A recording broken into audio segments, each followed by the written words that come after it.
আসসালামু আলাইকুম ওয়া রাহমাতুল্লাহি ওয়া বারাকাতুহু। প্রিয় দিনী মুসলিম ভাই বোন আমার, আপনারা বিগত ভিডিওতে দেখেছেন আমি আলোচনা করেছিলাম আমল করলেই কি কবুল হবে।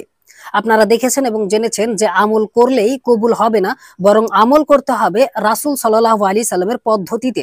তিনি যেভাবে করেছেন, যেভাবে করতে বলেছেন হুবহু সেভাবেই করতে হবে, নচেত আমল কবুল হবে না। এই বিষয়টা নিয়ে আলোচনা করেছিলাম, আপনারা দেখেছেন এবং বলেছিলাম যে পরবর্তীতে আমরা দেখব যে যদি রাসূল সাল্লাল্লাহু আলাইহি সাল্লামের পদ্ধতি বাদ দিয়ে নিজেদের মন মতো পদ্ধতি তৈরি করে আমল করা যায় তাহলে কি হতে পারে বা সেটার পরিণাম কি হবে, এই নিয়ে আলোচনা করব, এইটা বলেছিলাম। তো আজকে সেই বিষয় নিয়ে আলোচনা করব। আপনাদের সকলকে অনুরোধ করছি মনোযোগ সহকারে কথাগুলো শুনবেন, তাহলে আপনার কিছু না কিছু উপকার হবেই হবে ইনশাআল্লাহ। তো প্রিয় দিনী মুসলিম ভাই বোন আমার, বেশি কথা না বাড়িয়ে চলুন আমরা আলোচনায় চলে যাব।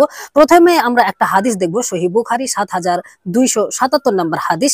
সেইখানে আব্দুল্লাহ ইবনে মাসউদ রাদিয়াল্লাহু আনহু থেকে বর্ণিত, তিনি বলেন, সর্বোত্তম কালাম হলো আল্লাহর কিতাব, আর সর্বোত্তম পথ নির্দেশনা হলো মুহাম্মদ সাল্লাল্লাহু আলাইহি সাল্লামের পথ নির্দেশনা, আর সবচেয়ে নিকৃষ্ট বিষয় হলো নতুন ভাবে উদ্ভাবিত পন্থা সমূহ। তো প্রিয় দিনী মুসলিম ভাই বোন আমার, আমরা এই হাদিস থেকে বুঝতে পারলাম যে সর্বোত্তম কালাম হলো আল্লাহর কিতাব এবং সর্বোত্তম পথ নির্দেশনা হলো মুহাম্মদ সাল্লাল্লাহু আলাইহি সাল্লামের পথ। অর্থাৎ তিনি যে পথে চলেছেন, তিনি যে পথে আমল করেছেন, তিনি যে পদ্ধতিতে আমল করেছেন সেটাই সর্বোত্তম এবং সর্বনিকৃষ্ট, সবচাইতে নিকৃষ্ট যেটি, সেটি হচ্ছে নতুন ভাবে কোনো আমল তৈরি করা, নতুন ভাবে কোনো পথ তৈরি করা, এটা হচ্ছে সবচাইতে নিকৃষ্ট। চলুন আমরা আরো একটি হাদিস দেখে নিব। এখানে হাদিসটি হচ্ছে, নিশ্চয়ই সর্বোত্তম বাণী আল্লাহর কিতাব এবং সর্বোত্তম আদর্শ মুহাম্মদ সাল্লাল্লাহু আলাইহি সাল্লামের আদর্শ, আর সবচেয়ে নিকৃষ্ট বিষয় হলো দিনের মধ্যে নব উদ্ভাবিত বিষয়, আর নব উদ্ভাবিত প্রত্যেক বিষয় বিদাত, এবং প্রত্যেক বিদাত হলো ভ্রষ্টতা, এবং প্রত্যেক ভ্রষ্টতার পরিণাম জাহান্নাম। সহিহ মুসলিম হাদিস নাম্বার 1535, সুনানে আন-নাসাই হাদিস নাম্বার 1560।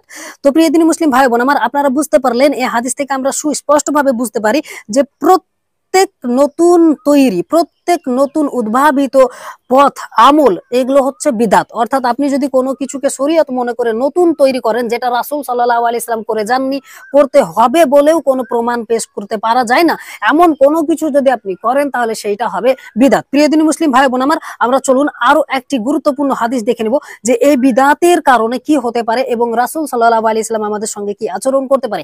আমরা ইতিমধ্যে জেনে গেছি যে বিদাত হলো ভ্রষ্টতা এবং প্রত্যেক বিদাতের পরিণাম হচ্ছে জাহান্নাম।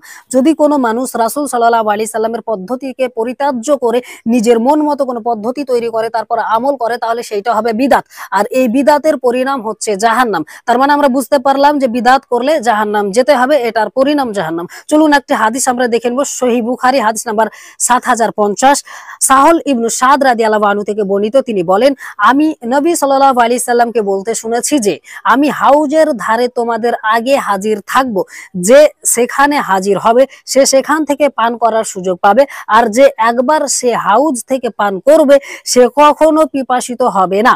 অবশ্যই এমন কিছু দল আমার কাছে হাজির হবে যাদের আমি আমার উম্মত বলে চিনতে পারবো এবং তারাও আমাকে চিনতে পারবে, কিন্তু এরপরেই তাদের ও আমার মাঝে প্রতিবন্ধকতা দাঁড় করিয়ে দেওয়া হবে।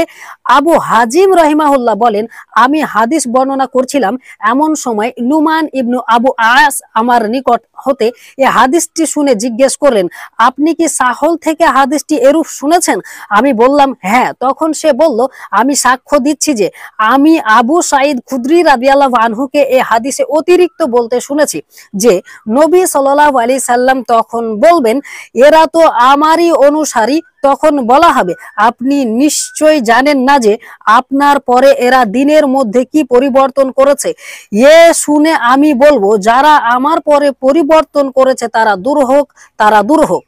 প্রিয় দিনী মুসলিম ভাই বোন আমার, আমরা এই হাদিস থেকে কি বুঝলাম? আমরা এই হাদিস থেকে বুঝলাম রাসূল সাল্লাল্লাহু আলাইহি সাল্লাম তিনি আমাদের আগে থেকে হাউজে কাউসারের কাছে উপস্থিত থাকবেন সকলকে পানি পান করানোর জন্য, হাউজে কাউসারের পানি পান করার জন্য, এবং তিনি বললেন যে এই হাউজে কাউসারের পানি এতটাই সুস্বাদু যে একবার পান করবে তার আর কখনো পিপাসা লাগবে না। কিন্তু রাসূল সাল্লাল্লাহু আলাইহি সাল্লাম বলছেন যে অবশ্যই কিছু সংখ্যক মানুষকে আমি চিনতে পারবো যে তারা আমার উম্মত এবং তারাও আমাকে চিনতে পারবে, কিন্তু তারপরেও তাদেরকে আমার কাছ থেকে আলাদা করে দেওয়া হবে, তাদেরকে আমার কাছ থেকে দূরে সরিয়ে নিয়ে চলে যাওয়া হবে।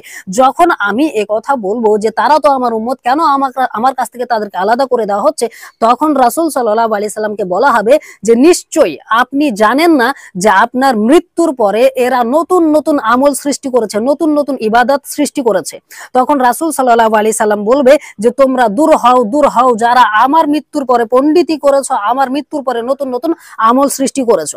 তাহলে প্রিয় দিনী মুসলিম ভাই বোন আমার, আমরা এই হাদিস থেকে বুঝতে পারলাম যে বিদাত করলে তো জাহান্নাম যেতে হবে, আমরা আগের হাদিসে বুঝেছি। এবং এই হাদিস থেকে বুঝলাম যে বিদাত করার কারণে রাসূল সাল্লাল্লাহু আলাইহি সাল্লাম তিনিও আমাদেরকে হাউজে কাউসার থেকে ফিরিয়ে দিবেন। অতএব আমরা বুঝতে পারছি যে আমল আমাদেরকে অবশ্যই রাসূল সাল্লাল্লাহু আলাইহি সাল্লামের পদ্ধতিতেই করতে হবে, নচেত আমরা যদি আমল করি তাহলে আমাদের সেই আমল কোনো উপকারে আসবে না, সে আমল আমাদেরকে ব্যর্থ করে দিবে। তো যাই হোক প্রিয় দিনী মুসলিম ভাই বোন আমার, আমরা সকলেই চেষ্টা করব এই সমস্ত নিকৃষ্ট বিদাত থেকে দূরে থাকার। চলুন একটি খুবই গুরুত্বপূর্ণ হাদিস বলে আজকের ভিডিওটি শেষ করে দেব ইনশাআল্লাহ। হাদিসটি হচ্ছে আনাস রাদিয়াল্লাহু আনহু থেকে বর্ণিত। তিনি বলেন, আল্লাহর রাসূল সাল্লাল্লাহু আলাইহি সাল্লাম বলেন, আল্লাহ প্রত্যেক বিদাতির তওবা ততক্ষণ পর্যন্ত স্থগিত রাখেন, গ্রহণ করেন না যতক্ষণ পর্যন্ত সে তার বিদাত বর্জন না করছে। তো প্রিয় দিনী মুসলিম ভাই বোন আমার, আমরা এখান থেকে বুঝতে পারলাম যে আল্লাহ সুবহানাহু ওয়া তাআলা সমস্ত বিদাতির তওবা ততক্ষণ পর্যন্ত গ্রহণ করবে না যতক্ষণ না সে বিদাত বর্জন করবে, বিদাত পরিত্যাজ্য করবে, বিদাত পরিত্যাগ করবে। অতএব যারা বিদাতের সঙ্গে লিপ্ত আছেন, যারা রাসূল সাল্লাল্লাহু আলাইহি সাল্লামের পদ্ধতিকে ছেড়ে নিজেদের মন মতো পদ্ধতি, পীরের পদ্ধতি, বুজুর্গের পদ্ধতি, হুজুরের পদ্ধতি অনুযায়ী আমল করছেন, তারা অবশ্যই বিদাত করছেন। কেননা আমল হতে হবে রাসূল সাল্লাল্লাহু আলাইহি সাল্লামের পদ্ধতিতেই। তাহলে যেহেতু আমরা রাসূল সাল্লাল্লাহু আলাইহি সাল্লামের পদ্ধতিকে দূরে রেখে হুজুরের পদ্ধতিতে আমল করছি, তার মানে এটা সুস্পষ্ট বিদাত। আর এই বিদাত থেকে ফিরে যতক্ষণ না আসবো ততক্ষণ আমাদের কোনো তওবা, কোনো দোয়া কিন্তু আল্লাহ সুবহানাহু ওয়া তাআলা কবুল করবেন না। বিদাত আমল করে কোনো দোয়া আল্লাহ সুবহানাহু ওয়া তাআলা কবুল করবেন না। অতএব আমরা অবশ্যই এই বিদাত, নিকৃষ্ট বিদাত থেকে ফিরে আসবো এবং আল্লাহ সুবহানাহু ওয়া তাআলার কাছে তওবা করব। নিশ্চয়ই তিনি তওবা করে দিবেন, তিনি অত্যন্ত দয়াশীল, অত্যন্ত ক্ষমাশীল। তো যাই হোক প্রিয় দিনী মুসলিম ভাই বোন আমার, আজকের এই ভিডিওটি খুবই গুরুত্বপূর্ণ ছিল, তাই আপনাদের সকলকে অনুরোধ করব ভিডিওটি অবশ্যই শেয়ার করে ছড়িয়ে দিবেন। আর আজকের মতো এখানেই বিদায় নিচ্ছি, আগামীতে আবার অন্য কোনো বিষয় নিয়ে কথা বলবো ইনশাআল্লাহ। ততক্ষণ আপনারা সকলেই ভালো থাকবেন। আসসালামু আলাইকুম ওয়া রাহমাতুল্লাহি ওয়া বারাকাতুহু।